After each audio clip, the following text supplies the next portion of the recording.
안녕하세요. 화정입니다. 소박한 제 시와 수필 낭독방을 찾아와 주시고 경청해 주셔서 고맙습니다. 잠시나마 5월의 숲길을 걸어가는 여유 되시면 좋겠습니다. 이번 131번째 글은 누구를 탓하랴 라는 수필입니다. 안과에 노모를 모시고 나타난 한 남자를 보았습니다. 며느리적 나를 되돌아보게 됩니다. 누구나 제 그런 만큼 살고 있음이 보입니다. 누구를 탓할까요? 들어보세요. 누구를 탓하랴. 나이도 나이지만 쇼그램 증후군이라는 자가면역 질환을 안고 살아가는 나는 안과를 수시로 드나든다. 안구 건조증이 자주 찾아와서다. 숯불로 고기를 굽는 집이라든가 밀폐된 장소라든가 사람들이 많이 모이는 장소라든가 강한 햇볕에 노출되었거나 겨울처럼 건조한 계절이면 안구 건조증은 친한 친구처럼 손을 잡는다. 눈이 시리고 모래가 들어간 듯 꺼끌꺼끌하다. 눈을 뜰 수가 없다. 눈만 아프면 다행인데 눈과 연결된 머릿속까지 개운치가 않고 몸이 무거워진다. 봄날 오후에 막무가내로 몰려드는 식곤증처럼 눕고 싶어진다. 4년째다. 알을 낳은 노랑딱새가 제 둥지를 드나들듯 안과를 드나들었다. 건조증이 심해지면 각막에 금이 간다. 의사가 보여준 내 건조한 눈은 마치 어릴 적 겨울날 얼어서 얼기설기 터진 손등 같았다. 갈라진 각막들이 떨어져 눈 안을 돌아다니면 눈을 뜰 수가 없고 통증을 느끼게 된다. 각막 조각들을 빼내야 한다. 일주일에 서너 번 안과에 간 적도 있었다. 눈물이 나오지 않아 생기는 일이니 매번 눈물샘을 뚫어주는데 어린아이처럼 뿌리치고 엉엉 울어버리고 싶을 만큼 아프다. 자주 드나들다 보니 의사도 이름만 봐도 알아보는 단골 손님이 되었다. 대기 인원이 많다 싶은 날에는 내 차례가 아닌데도 먼저 불러주기도 한다. 허리를 90도 굽혀 감사의 인사를 하게 된다. 그동안 어떠셨습니까? 상냥하게 묻는 안과 의사에게 요즘은 늘 이렇게 말한다. 행복하게 잘 지냈습니다. 고맙습니다. 맞다. 내 건조증은 의사도 놀랄 만큼 호전되었다. 안과를 다니는 것과 동시에 류마티스 내과 진료를 받기 때문이다. 처음에 심할 때는 텔레비전도 희미하게 보였다. 지금은 책을 보는 일도 컴퓨터를 하는 일도 편해졌다. 왼쪽 눈이 가끔 꺼끌꺼끌하고 불편하지만 처음 건조증을 알았을 때에 비하면 완벽에 가깝다. 감사함과 행복감으로 살아가는 중이다. 물론 3가지 안약을 외출 시에 신용카드처럼 지참한다. 안구 보호용 안경 착용도 필수다. 안약을 타기 위해서 안과에 갔다. 안과가 근처에 하나밖에 없기도 하지만 환자의 말을 귀 기울여 듣고 차근차근 상세하게 설명하는 선생의 태도 때문일 것이다. 항상 손님들로 꽉 차 있다. 노인들보다 어린아이들이 예상외로 많다. 3, 40분 기다리는 것은 보통이다. 눈을 감고 편하게 차례를 기다리는 중인데 중년의 남자 목소리가 들려왔다. 그냥 약국에서 약을 사서 드시면 되는데 괜히 안과에 와서 오래 기다리잖아요. 100살이 넘으신 분이 참 80이 넘은 형님도 눈이 침침하다는데 나이 100살이면 눈이 나빠지는 건 당연한 거죠. 어머니가 안과에 오자고 하셨잖아요. 자꾸만 오자고 하셨잖아요. 이렇게 오래 기다렸는데. 목소리는 낮았지만 불만이 가득한 울퉁불퉁한 남자의 목소리가 반복되었다. 남자의 볼멘 소리에 어머님이 100살이 넘었다는 말에 눈을 슬쩍 뜨고 소리나는 쪽을 바라보았다. 휠체어에 어린아이처럼 작고 마르신 그 남자의 노모가 앉아 계셨다. 100살이 넘으셨다는데 얼굴은 곱고 말끔하셨다. 눈동자는 옅은 안개가 낀 듯했다. 귀도 어두우신 모양이었다. 주변 사람들의 눈치를 살피며 남자가 노모에게 가까이 다가앉아 큰 소리로 반복해서 말하였다. 어머니가 자꾸 오시자고 했잖아요. 약국에서 약 타다 드시면 될 것을.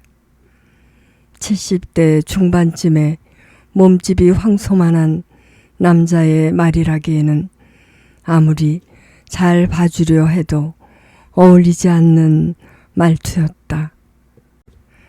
검사를 하는 일도 쉽지 않았다.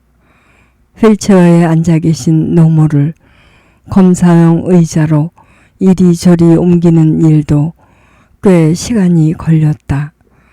남자의 몸집으로 보면 노모를 번쩍 들어올릴 만도 한데 어떻게 할지를 몰라 쩔쩔매었다.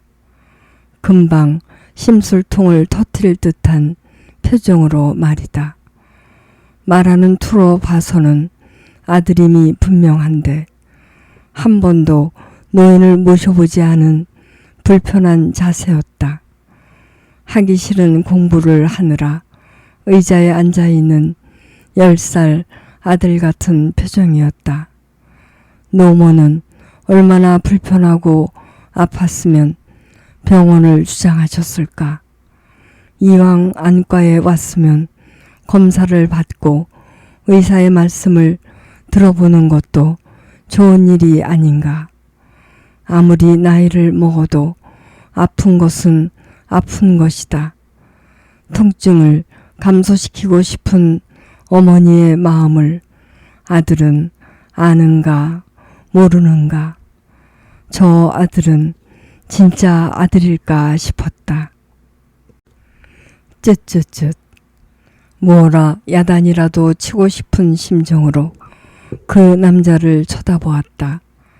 머지않아 어머니 모습이 자신일진데 꼭 그렇게 한 번도 아니고 여러 번을 말해야 하냐고 소리치고 싶었다.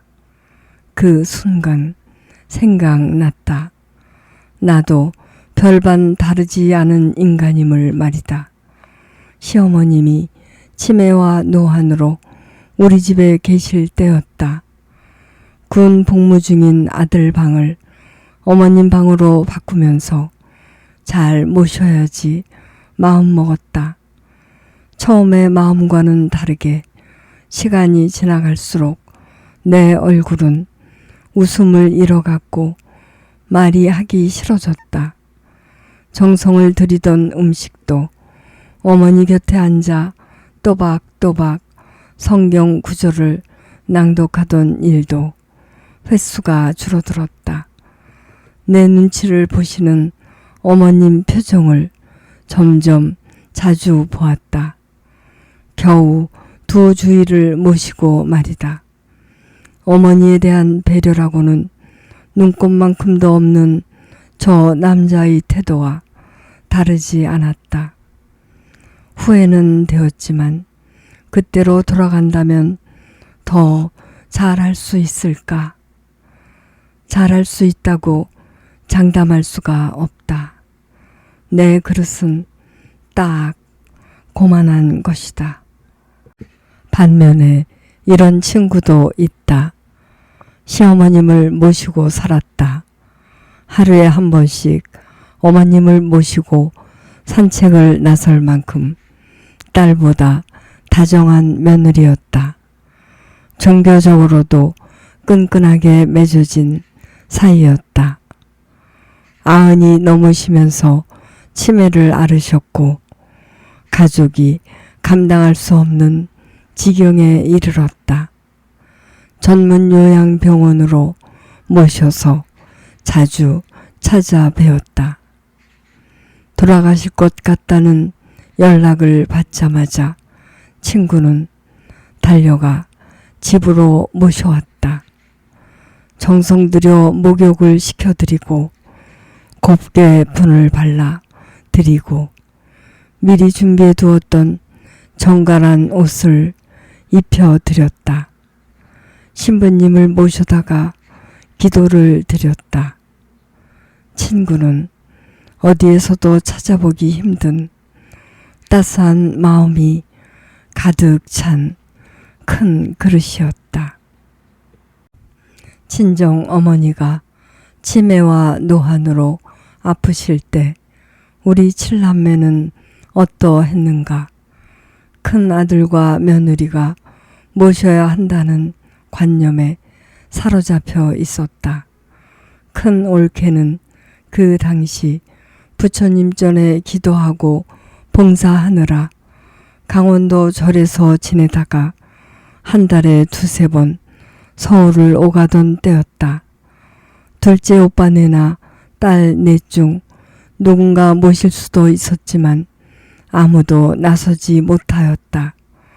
자식들이 돈을 모아 연변 도우미 아주머니를 어머니 곁에 두는 방법을 선택하였다. 각자 시간이 되는 대로 수시로 드나들었다. 막둥이인 나를 가장 사랑했던 어머니였다. 내가 모실 수도 있었지만 나는 이기적이었다. 남편의 월급으로 아이들 교육비와 부모님 생활비를 충당하는 일이 빠듯했으므로 일을 하던 때였다. 주말에 한번 어머니를 찾아가 목욕시키고 이야기를 나누다 오는 것으로 죄송함을 덜어내었다. 그것만큼이 내 그릇이었다. 누구를 탓하랴. 다들 나름대로 바쁘고 바쁜 세상이다. 내 일은 내가 주인공이야. 내가 해야 해. 아무도 대신해 줄 수 없어. 엄마? 언니? 오빠? 기대하지 마. 결국 내가 결정하고 내가 움직여야 해. 모든 일은. 고등학교 때 친구는 이미 그렇게 말했다. 맞다. 나는 나의 책임자다. 당신은 당신의 책임자다. 나이를 먹는다고 달라지지 않는다. 내가 아프다 해도 당신이 아프다 해도 마찬가지다. 자식이건 누구건 도와주지 않는다고 성의가 부족하다고 탓하는 일은 어리석은 일이다. 다들 자신의 그릇만큼 행하며 살아간다. 차라리 있는 그대로를 감사하는 태도가 옳은 자세다. 노모의 휠체어를 밀며 아들이 병원 문을 나서고 있다. 또 병원에 오자고 말씀하지 마세요. 소용없잖아요. 아들은 눈의 노모의 귀에 대고 소리쳤다. 노모의 마음은 섭섭함으로 채워졌을 것이나 자식은 딱 그만큼의 그릇인 것이다. 또한 자식은 내가 아닌 것이다. 누구를 탓하랴? 무엇을 탓하랴?